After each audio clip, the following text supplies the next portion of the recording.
It's Wednesday, January the 7th. Lake level is still just about 9, 10, or just a little under.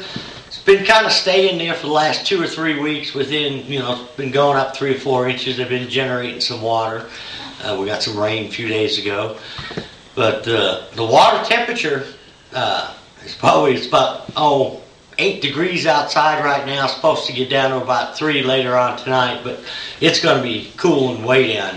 Actually, I seen ice in the upper rivers today when I was headed into Springfield along the banks. But this past weekend, I got to fish Friday and Saturday, and the water temperature down around Kimberling was probably 46, 47 degrees for the most part. And then Saturday, I was up around Shell Knob, and it was about the same.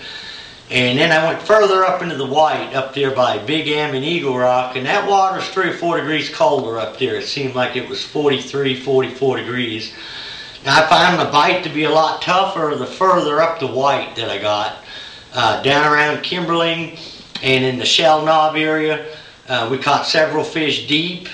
And we caught them several different ways. We caught them on an Alabama rig. We caught them on a Rapala ice fishing jig, like what we've been talking about, and several on a grub.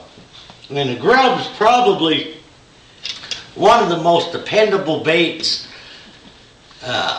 You can catch them all year round on it, but especially in the wintertime into the spring, it's probably going to be one of the most consistent. If I had just one bait to take out with me right now, it would probably be a 4-inch, either a Chompers or a Yamamoto or like a Bass Pro XPS, just a 4-inch smoked grub with black flake, or a 4-inch kind of a milky white. And depending on the jig size, I just throw it on a ball-headed jig with an open hook, and I pour these up, but you can buy these at a lot of the tackle stores. I like to have either a 3 or 4-aught Gamakatsu or a Mustad hook, a real fine wire, sharp hook. Depending on the size I'll throw, depending on how deep I'm fishing it. What's good about this is you can vertical fish it just like you do the spoon or an ice fishing jig or a Gets It, or you can cast it through the trees, fish it for suspended fish, or fish it down to the bottom.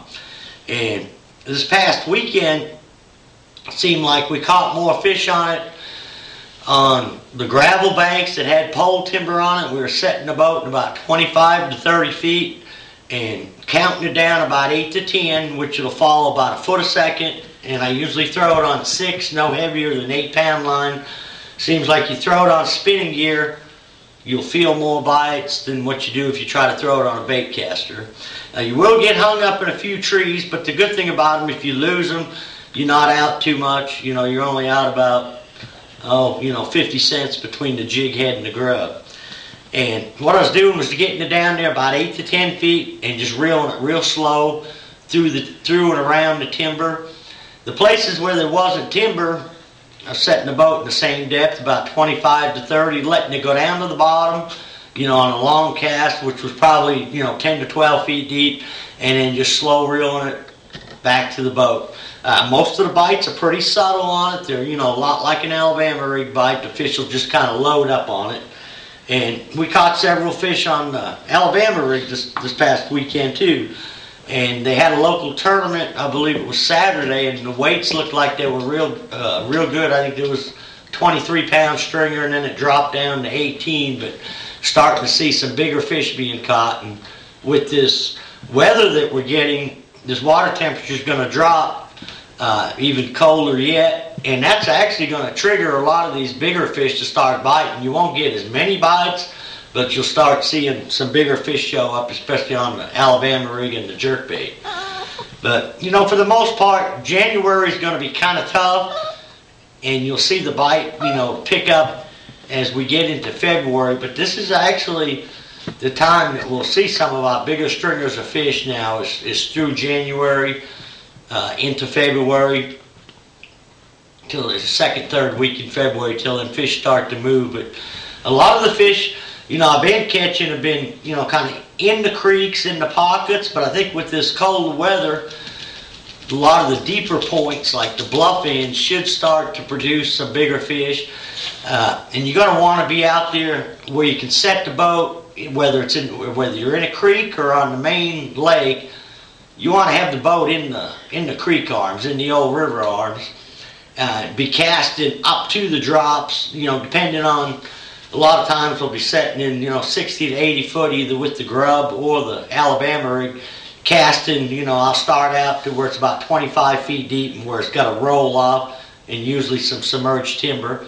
And you'll just have to fish the bait, whether it's the A-rig or the grub, down to whatever depth you start getting bit at. A lot of times you can idle across these points and get a rough idea of how deep the fish are. You can see them on your sonar. If not, a lot of times they'll be buried in the trees and you'll have to get the baits down to where they tick the trees. Now, a lot of the spoonfish and the ice jig fish have been out more on the main lake gravel points and on the drops on the main lake more so than suspended in the trees. In the trees I can catch a few fish, but I'm not catching the numbers of fish. It seems like I'm finding more numbers of fish out on these long gravel points, either out at the end of the point where it drops off or on the sides.